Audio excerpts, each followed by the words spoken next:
Hola amigos, bienvenidos a otro episodio de El Portal del Villegas, día martes. Tengo un montón de cosas, algunas pequeñitas, otras de mayor extensión. Voy a partir con una, abro comillas, condena. Resulta que después de una larga investigación se descubrió quiénes fueron los que hackearon la base de datos de Carabineros en aquellos días de octubre y diseminaron el contenido, más o menos algo así como 10.000 archivos que tienen que ver con asuntos bastante confidenciales, partiendo por los números de celular de los carabineros, del personal, donde viven, todos los detalles de su familia y otros asuntos vinculados con el funcionamiento de la institución. Y esos datos los hackearon y los entregaron a libre disposición de los interesados. Ustedes se podrán imaginar quiénes son los interesados en conocer ese tipo de cosas. Bien, finalmente los descubren, los llevan al octavo juzgado de garantía de Santiago, y esta acción que ha puesto y sigue poniendo en peligro la integridad, la vida de carabineros y su familia, y que pone otro palito en la maquinaria de carabineros, recibió el siguiente castigo, el personaje principal: 61 días en libertad, teniendo que ir a firmar en Gendarmería. O sea, me imagino que una vez a la semana va a tener que ir a Gendarmería a firmar, y eso es todo. Ese es el castigo que recibió este individuo, este hacker, que es, a sabiendas, según descubrió la investigación, maliciosamente, con el fin de colaborar con sus compañeros de lucha, los combatientes que estaban quemando y haciendo pedazos Santiago, y luchando contra carabineros por medio de molotov, hondazos con bolones de acero, hasta arcos y flechas. Se vio una persona, todo tipo, y en algunos casos se disparó contra carabineros, y se les entregó a esos combatientes, a esos heroicos combatientes, que cuentan con todas las protecciones de los derechos humanos, del Instituto Nacional de Derechos Humanos, a los políticos de izquierda, de funcionarios internacionales, que corren despavoridos cada vez que alguno de estos combatientes sufre algún percance. Entonces vienen de inmediatamente a protegerlo y a exigir la cabeza del carabinero, de los oficiales, de los que hayan estado involucrados, aunque el tipo se le rompió una uña. ¿Ok? Entonces, veamos aquí el tema del doble estándar que estábamos conversando ayer. No sé cuál es el nombre de la persona, del juez, que en este octavo juzgado de garantía llegó a esta resolución, pero no se me hace muy difícil adivinar que el hombre tiene ciertas convicciones, cierta agenda, que lo llevan a aplicar el doble estándar que corresponde a la gente de ese sector, al sector progresista. Entonces, este hacker, que ha puesto y puso en peligro la integridad física de carabineros, cuyos domicilios están en alguna lista, en alguna parte, seguramente los maneja la coordinadora insurreccional para hacer uso de ellos, esa información, el día que les parezca a ellos conveniente. El día que a ellos les parezca conveniente pueden atacar o amenazar a un carabinero que se sabe dónde vive su familia, cómo se llaman sus hijos, etcétera. Lo pueden usar como otro elemento más para paralizar el orden público. Bien, el autor de todo eso, 61 días libres. Tiene que ir simplemente a firmar a Gendarmería. Así funciona el doble estándar. Aquí tienen un ejemplo entre muchos más. Podría estar toda la tarde, toda la semana, todo el año dando ejemplos de esto. Los vemos cada día. No, en realidad no necesito dar ni un ejemplo. No hago más comentarios. Me parece una vergüenza. Me parece que ya hechos como esto y tantos más muestran que lo que dije alguna vez al principio, incluso antes de iniciar este trabajo que hago en YouTube, de que lo dije muchas veces en la radio donde trabajaba, que el sistema institucional llamado la justicia fue invadido por gente de sensibilidades de izquierda, cuya agenda valórica, llamémosla de esa manera, se manifestaba y se iba a seguir manifestando en sus resoluciones. Y aquí tienen una más. Mientras tanto, en Europa, a propósito de la pandemia, que el cuento nunca acabar realmente, está ocurriendo lo previsible, lo que aquí se ha comentado, lo comentamos ya 1.000.000 de veces, de que cómo funcionan la mecánica de las plagas, el segundo brote, y están en este momento en Europa con un segundo brote, pero tremendo, y lo vamos a tener en Chile, en virtud de los relajos que han habido, algunos de los cuales tienen que ver con la fiesta del 18, 19, etcétera. Otros tienen que ver con una suma indefinida de personas que por su cuenta empiezan a relajar los cuidados porque ya están cansados, están cabreados, creen que el peligro ha pasado, se les pasó el susto. En fin, por otro lado también esto es el resultado de políticas del Estado. Estoy hablando de todos los estados, no solo del chileno, en el sentido de que hay que volver a abrir, aunque sea parcialmente, la economía, o si no, el remedio va a ser peor que la enfermedad. Eso es inevitable. Es lo que se hizo en Francia, en Inglaterra, en toda Europa, se abrió el país nuevamente, en Italia. Y el resultado de esto, por supuesto, es que aparece un segundo brote. Y un segundo brote que puede ser más intenso. En Inglaterra, ayer, un alto funcionario del gobierno británico, un asesor científico, determinó que tal como está produciéndose los contagios ahora, que se están produciendo a un ritmo exponencial, de aquí a un par de semanas, una cosa así, van a tener 100.000 contagios diarios. Bueno, supongamos que el hombre está exagerando, 50.000 diarios. Y en Chile vamos a tener también un aumento de los contagios, vamos a tener un segundo brote, lo cual seguramente va a servir para que alguna otra de estas genias o genio del Frente Amplio invente otra acusación constitucional, que va a tener que, como dije hace unos programas atrás, debiera hacer una acusación constitucional contra todos los países del mundo, porque en todo está pasando lo mismo. Y al final se va revelando así cómo es el modo con que la humanidad está enfrentando este problema. En parte por planes, en parte por respuestas derivadas de cálculos hechos por expertos en salud, en parte por necesidades económicas, en parte por las reacciones humanas de la gente, que llega un momento en que se agotan de estar encerrados. El hecho es que lo que estamos viendo en todas partes, no importa cómo se está produciendo, cómo partió el proceso, en qué momento los gobiernos han establecido tales o cuales normas, en qué momento las han relajado, de qué forma han sido los planes de reabrir el país que se están implementando en distintas partes. El factor común es que en todas partes, luego del primer brote que generó las primeras cuarentenas, los primeros lockdowns, los primeros cierres de país, se producieron y se están produciendo aperturas que están generando el segundo brote. Eso es, lo he dicho 1000 veces, absolutamente inevitable. Salvo, y lo repito por enésima vez, que los países se cerraran 100%, cosa que nunca ha podido ocurrir, porque alguien tiene que producir y distribuir lo que comemos todos los días. Salvo que se cerraran, que todo el mundo tuviera un stock para un año en su bodega, o por lo menos para 6 meses, y los países se cerraran 100%. Y supongo que aún así quedarían resquicios por donde el coronavirus entraría, infectaría y seguiría produciendo sus efectos por otros caminos. Es un proceso absolutamente inevitable y todo lo que hacen los gobiernos es tantear, dar manotazos, buscando maneras de evitar lo que es inevitable. Y es que las epidemias se expanden hasta finalmente infectar a la inmensa mayoría de una población cualquiera,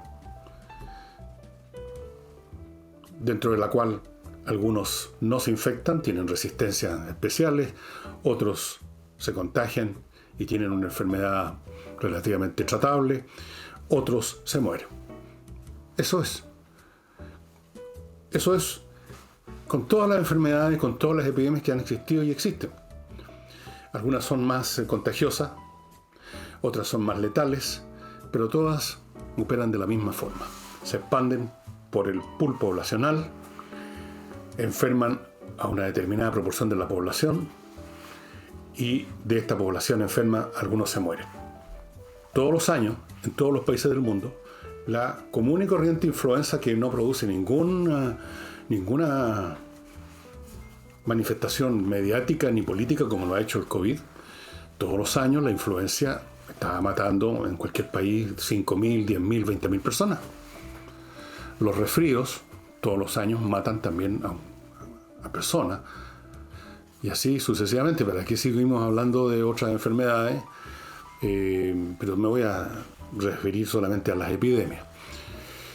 De manera tal que uno tiene la sensación de que, en vista de que no es posible aislarse completamente porque alguien tiene que producir y distribuir y hacer funcionar el país, porque si el país no funciona va a ser todo mucho peor, uno llega a la conclusión de que, de una forma consciente o inconsciente, las sociedades van a tener que aprender a convivir con este virus como hemos convivido por siglos con infinitos virus de las más distintas especies, con diferentes grados de capacidad de contagio, letalidad, etc. Vamos a tener que convivir con el COVID. Vamos a tener que aceptar que hay gente que se infecta y hay gente que se muere. Eso es. No hay forma de poner fin a esto así simplemente con medidas globales, nacionales, estatales, planetarias, porque los países tienen que andar. Entonces el contagio se produce, empieza de nuevo, todo de nuevo, segundo brote, después puede venir un tercer brote. De hecho, todas las epidemias que conocemos, todos los virus conocidos por la ciencia médica, han tenido infinitos brotes, porque todos los años se repite, por ejemplo, la influenza, con distintas variantes, con distintos nombres. Todos los años hay gente que se resfría muy fuertemente y se muere, hay gente más mayor. Se mueren del resfrío, pasan a la pulmonía, de la pulmonía pasan a la tumba. Y convivimos con eso, no paramos los países por eso. No generamos esta, no sé si llamarla histeria o conmoción comunicacional, que es en sí mismo un fenómeno digno de ser estudiado. ¿Por qué en este caso, con esta epidemia, se produjeron las reacciones políticas, comunicacionales, valóricas, médicas, sanitarias, etcétera, que se han producido con este? Si finalmente puede que sea más contagioso que otros virus, puede que tenga una letalidad superior a otros virus, pero tampoco es una cuestión, digamos, de acabo de mundo. Es cuestión de ver las cifras, qué porcentaje de la población está contagiado, qué porcentaje se muere. No es el fin del mundo. Así que el fenómeno mismo de cómo se reaccionó planetariamente a esta cuestión es casi, desde el punto de vista de las ciencias sociales, más interesante que el COVID mismo, que la enfermedad misma. Pero en fin, eso es lo que está pasando en Europa, eso es lo que va a pasar en Chile y eso es lo que va a pasar en todas partes. No hay forma de evitarlo. Mejor que aprendamos a convivir con esto. Supongo que algunos cuidados que siempre debieran tenerse por lo demás, como esto del lavado frecuente de manos, se mantengan. Y eso. Paso ahora, estimados amigos, a mi primer bloque comercial antes de continuar con el nuevo proyecto de doña Pamela Giles. La historia nos dirá si hubiera sido preferible para el país que Pamela Giles siguiera en el mundo del entertainment y de la farándula, al cual pertenece en forma tan natural, o el país ha sido muy beneficiado por su presencia, porque ella es la autora de estos proyectos, de este segundo proyecto del cual ya vamos a hablar. Doña Pamela Giles ha presentado un proyecto para que la gente pueda sacar otra alita de los fondos previsionales, otro 10%, cosa que entiendo según las cifras que estuve viendo hoy día, la quinta parte de los cotizantes no lo podrían hacer porque ya sacaron todo lo que podían, todo lo que tenían. Acuérdense que había un mínimo absoluto de plata que se podía sacar, pero con esa plata que sacaron no les quedó ni uno. Otro 10%. ¿Qué significa esto? Bueno, significa dos cosas. Significa que los que sacan plata de sus cotizaciones se van a encontrar el día de mañana, si es que nos siguen sacando otro 10% y otro 10%, se van a encontrar mañana con que su fondo de pensiones es muy inferior y las pensiones que van a recibir son inferiores. Es inevitable, es absolutamente inevitable. Esa es la primera cosa. Segunda cosa, si esta proposición de la señora Pamela Giles, que se empieza a discutir mañana miércoles, empieza el proceso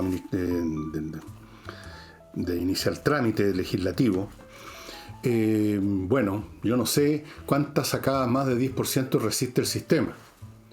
¿Y qué es lo que nos ofrece doña Pamela Giles y su contingente de niñitos que tiene detrás? Porque ha organizado una especie, es como el flautista de Hamelin, ¿no es cierto?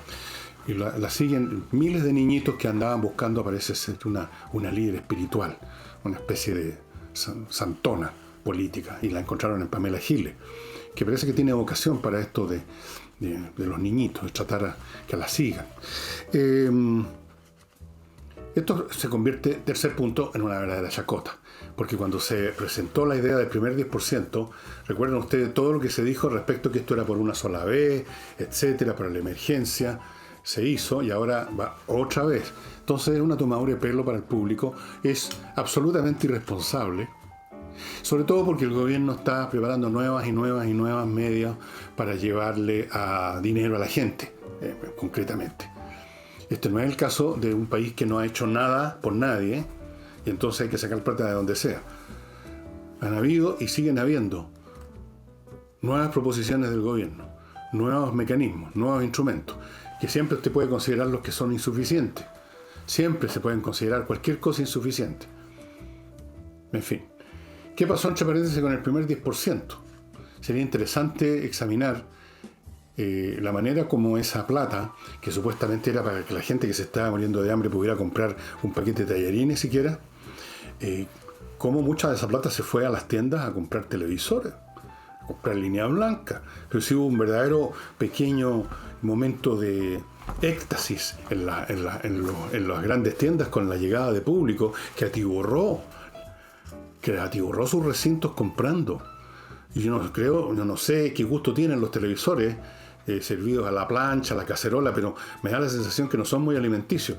Ahí se fue buena parte de esa plata. Usted dirá, bueno, cada cual verá cómo usa su plata, de acuerdo. Pero no vengan con el cuento de que esto era para mantener, para que la gente pudiera alimentarse, porque la gente se estaba muriendo de hambre. Bueno. Esta irresponsabilidad, este cretinismo ya convertido en doctrina en el Congreso es francamente impresionante. Otro signo más. Este país ya se llenó de signos, de gestos, de emblemas, de dobles estándar, estupidez, resentimiento, odio. Uno ve signos de todas esas cosas por doquier. En fin, vamos a ver qué pasa. Vamos a ver cómo apoyan o no este proyecto las pocas personas con un coeficiente intelectual normal que puedan quedar todavía en la izquierda. Vamos a ver. Anecdótico lo que voy a decir ahora, pero que no deja de tener, no deja de ser una anécdota decidora, porque es una anécdota que se ha visto ya antes y seguramente se va a seguir viendo, y me refiero al caso de parlamentarios que creen que están por sobre la ley.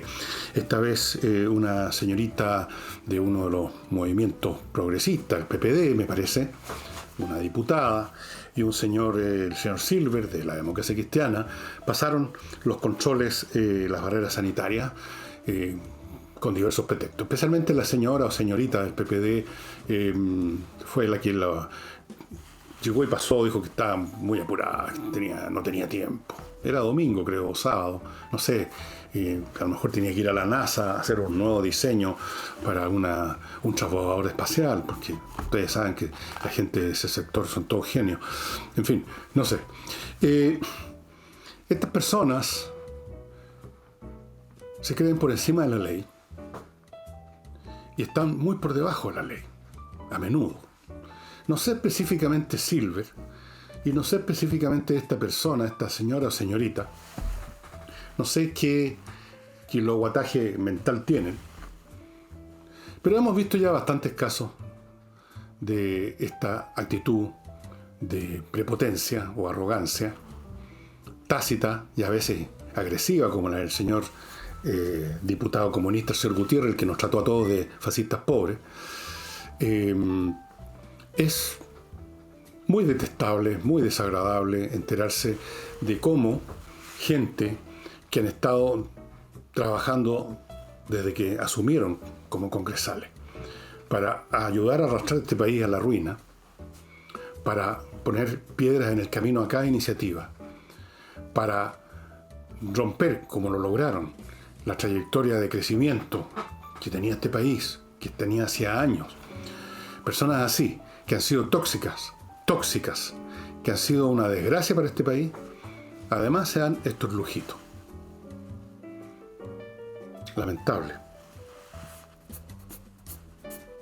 Y lamentable además la debilidad con que las autoridades dejan pasar a estas personas. O sea, basta ser ahora parlamentario para pasar una barrera sanitaria. O sea, los parlamentarios tienen, si están contagiados, tienen de todas formas, por su calidad de honorables, derecho a ir a contaminar a otras personas. ¿Por qué los dejan pasar? ¿Por qué? Yo todavía me pregunto, ¿por qué la debilidad con que esos oficiales o infantes de marina, cuando les tocó enfrentar al señor Gutiérrez, se acoquinaron y lo dejaron pasar, mientras el tipo prepotentemente les decía: ¿quién creen ustedes que ustedes quién cree que tiene más autoridad? ¿Ah? Y los amenazaba con que se iba a saber sus nombres. Denme sus nombres, yo les doy el mío, ustedes me dan los suyos y ya vamos a ver. Esa parte me preocupa aún más, porque los prepotentes y los tontos son parte de la vida, ¿no? Es inevitable que existan y jodan. Pero uno esperaría que la autoridad, digamos, no le diera cancha, tiro y lado, ¿no es cierto? En fin.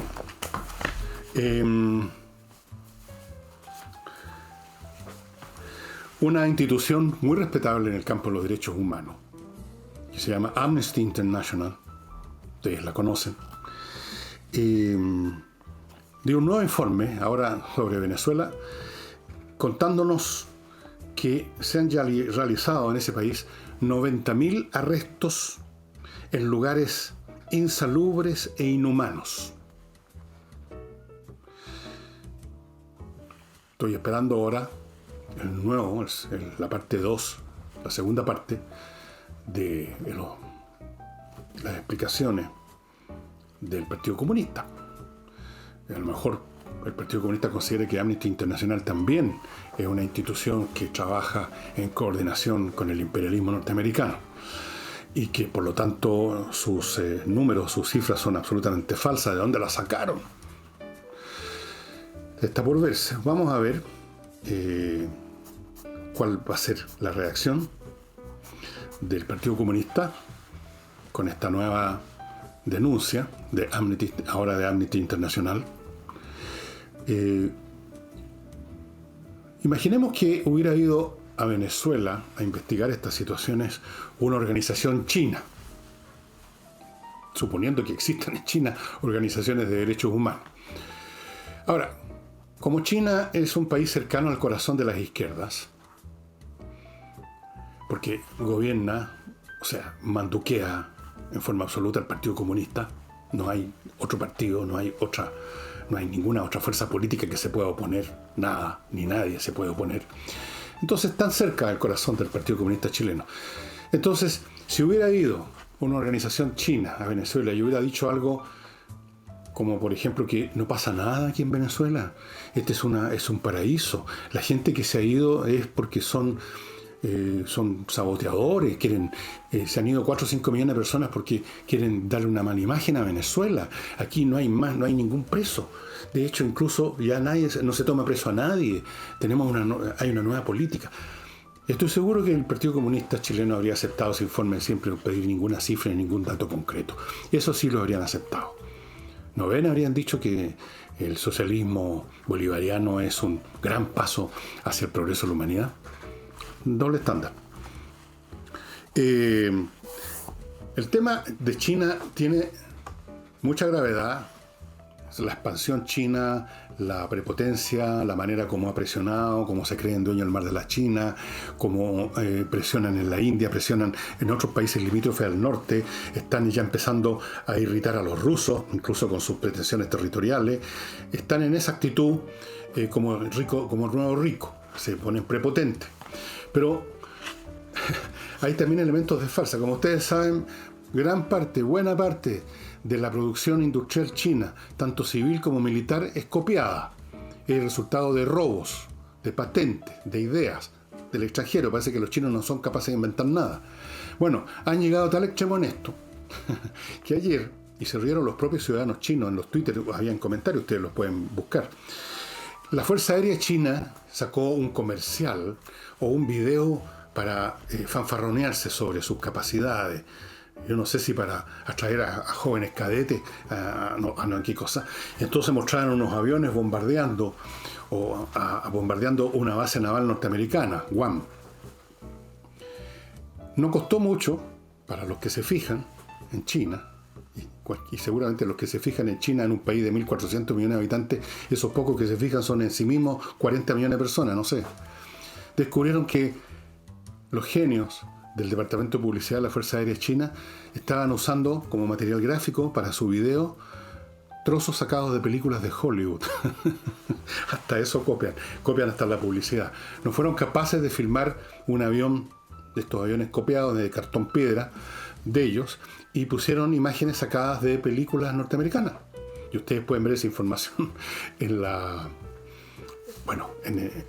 BBC, no sé si ha salido en EMOL o en otras publicaciones digitales chilenas, pero es bastante curioso y muestra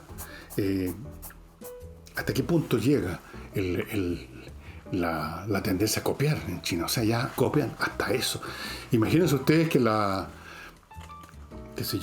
Fuerzas Armadas chilenas, que a vez en cuando sacan un video para atraer jóvenes a que postulen a las escuelas matrices, etc. Imagínense ustedes que se descubriera que la película la hicieron sacada de, no sé, de la película del submarino rojo, o usaron una película de John Wayne.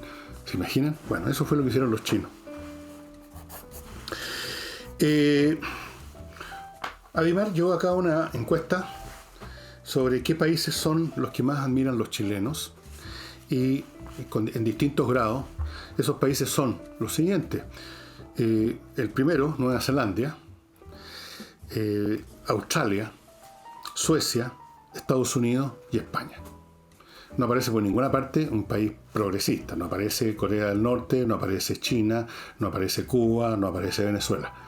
La gente aparentemente no tiene mucha fe en las maravillas de esos países. Y todos estos países se caracterizan porque son países capitalistas, fíjese, de libre empresa. Curioso, ¿no? Entonces uno se hace la siguiente pregunta. Esta es una encuesta nada más, pues las encuestas tienen una validez acotada. No conozco los detalles técnicos de cuánta gente se encuestó, pero supongo yo que más o menos corresponde a las metodologías que utiliza ADIMARC en estos casos, y que son, digamos, están dentro de los márgenes de la metodología correcta. El hecho es que uno se pregunta qué clase de futuro quieren los chilenos. Y es una cosa que vale la pena preguntársela, porque estamos a las puertas de un plebiscito donde se va a determinar de una manera muy importante la clase de Chile que vamos a tener. Yo estoy seguro, a la luz de esta encuesta y de lo que uno ve y siente por todos lados, de que la inmensa mayoría de los chilenos no tiene ningún interés en el socialismo bolivariano, o en el socialismo leninista, o en el socialismo chino, o en el socialismo coreano, y en ninguna de las formas de socialismo que son siempre el mismo socialismo ruinoso, asfixiante, e incluso en China explotador de sus masas laborales, a las cuales les pagan una miseria. Represivos. Eso es lo que han sido los socialismos siempre, los antiguos, los que desaparecieron y los que todavía existen. Los chilenos no creo que tengan el más mínimo interés en que los procesos que se lleven a cabo en Chile, que están ocurriendo, conduzcan a ese modelo. Ni siquiera el socialismo con vino tinto y empanada. La gente, por supuesto, es bastante confusa, bastante poco articulada en estas materias. Se compran tesis de la izquierda, porque son tesis envueltas, digamos, con una capa de azucarada, de cosas. ¿Quién no quiere, digamos, la justicia? ¿Quién no quiere tener un ingreso 3 veces más grande? ¿Quién no quiere sacar plata de los ahorros? Después veremos más adelante qué es lo que pasa. Claro. Pero desde el punto de vista político, de estructuración de este país, no creo que haya una gran cantidad de gente que crea en el socialismo. Yo me imagino que ni siquiera en el Partido Comunista hay muchos que creen en el socialismo todavía, o sea, salvo alguna gente realmente tonta. Yo creo que ellos no saben en lo que creen, o sus creencias son ya más bien artefactos embalsamados que siguen existiendo por inercia, pero ya carentes de espíritu. Un poco como esos cardenales del siglo XVIII, que eran cardenales, que estaban dentro de la iglesia, que luchaban por la iglesia, que buscaban privilegios para la iglesia, pero no creían en Dios. Hay anécdotas de eso bastante divertidas. No creían en Dios, no se reían en sus reuniones privadas del asunto. ¿Quién quiere un modelo que ha fracasado en todas partes? Sí, que esa es la realidad. Esos son los hechos que se han manifestado a lo largo de todo el siglo XX y lo que va al siglo XXI. Ahora, uno puede querer una sociedad como la que tenemos, una sociedad de libre empresa, llamémosla capitalista para que suene más terrible, una sociedad capitalista con un Estado un poco más fuerte, con un Estado que asegure pensiones mejores. Claro que uno puede querer eso, por supuesto. ¿Quién no?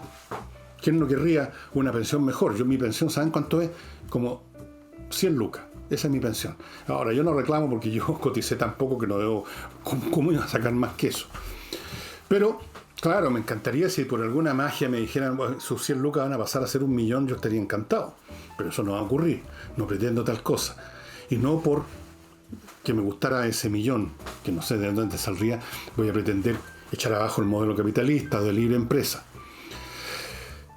Es interesante esto porque estamos en un proceso que conduce a determinar cómo va a seguir funcionando este país. Y por eso sería bueno también que escucharan al señor Bergoglio, la gente de izquierda, y de una vez por todas empezaran a sincerar qué es lo que quieren como nueva constitución si es que gana el apruebo. Que empiecen ya a sincerar su punto de vista porque no los hemos visto en ninguna parte. O solo muy saltados. Nos gustaría que mostraran la constitución que ya tienen preparada, o si ya la escribieron, ya la tienen. ¿Por qué no la publican? Tienen miedo de que la gente detecte rápidamente, porque no es muy difícil, todos los elementos de izquierdismo trasnochado que hay en esa constitución, o que son inviables, que son meramente un volador de luces para conquistar el corazón de la gente, conquistar el voto de la gente. En fin, ya veremos. Antes de pasar al libro que tengo para hoy día, les tengo una novela muy entretenida. Y la novela que les quiero mostrar, yo no sé si estará en castellano, pero yo repito, me consta que la mayoría de ustedes que ven este programa no tienen problema en leer inglés, así que lo doy como un hecho de la causa. Esta novela es de un autor muy bueno, realmente excelente, que tiene una gran cantidad de novelas de gran calidad. Yo las he leído todas menos una, así que Robert Harris. Esta novela trata de los últimos momentos, los días previos, muy pocos días previos a la famosa erupción de Pompeya el año 79 después de Cristo, y el personaje principal es un ingeniero que está oliendo que algo se viene y que trata, como los héroes de estas novelas trágicas, de poner sobre aviso a la comunidad. En fin, no les quiero contar los detalles, les voy a leer las primeras líneas, traducción a capela. Dice: dejaron el acueducto 2 horas antes del amanecer, trepando a la luz de la luna por la colina que mira al puerto. Eran 6 hombres en fila india, encabezados por el ingeniero, que es el protagonista. Él mismo los había sacado a todos ellos, a los demás, de sus camas, y avanzaban con sus piernas tiesas, con mal encarados, y los podía escuchar quejándose de él a sus espaldas, con sus voces haciéndose cada vez más fuertes a medida que subían. Esto ha sido una diligencia absurda, murmuraba uno de ellos. Los chicos debieran quedarse y no salir de sus libros, dijo otro. Y así sucesivamente. Este ingeniero empieza a investigar qué está pasando. ¿Qué está pasando en unos baños, estas termas que tenían las ciudades en la Roma imperial? Que el agua está saliendo con otro olor. ¿Qué está pasando? Que hubo un temblor. Y él empieza a investigar. Y empieza a tratar de, él, simplemente funcionario de la ciudad de Pompeya, tratar de poner sobre aviso a las autoridades, tratar de poner sobre aviso a todo el mundo en una ciudad que vivía en un nivel muy alto de prosperidad, reinaba la frivolidad, el tonteo, la chacota, los juegos de gladiadores.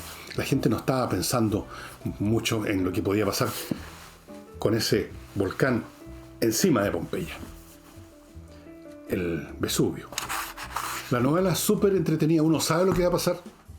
Uno sabe que va a haber una erupción. Uno sabe que la gente va a ser tomada de sorpresa. Pero hay novelas tan bien escritas como esta, que uno, mientras la está leyendo, se olvida de que ya sabe el final y piensa, a lo mejor este gallo va a alcanzar a salvar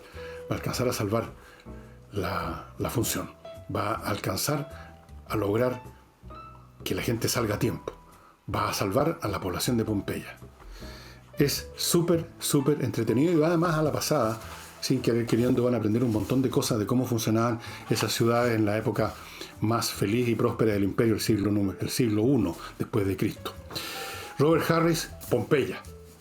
Y eso sería todo, estimados amigos. Muy agradecido a las personas que siguen persistiendo en Flow, en Patreon, y que hacen posible la mantención de este programa. Y estoy esperando recibir más sugerencias para ampliar el abanico de temas que toco acá en el programa. Yo sé que tengo que graduar muy cuidadosamente esto porque la gente en un momento dado reclama que estamos siempre con la cosa política de Chile, pero si me salgo de eso, reclaman de que me salí de eso y que me pongo a hablar de otra cosa. Es muy difícil contentar a todo el mundo y encontrar la dosis precisa. Estoy en eso. Bueno, eso sería todo, estimados amigos. Nos vemos mañana.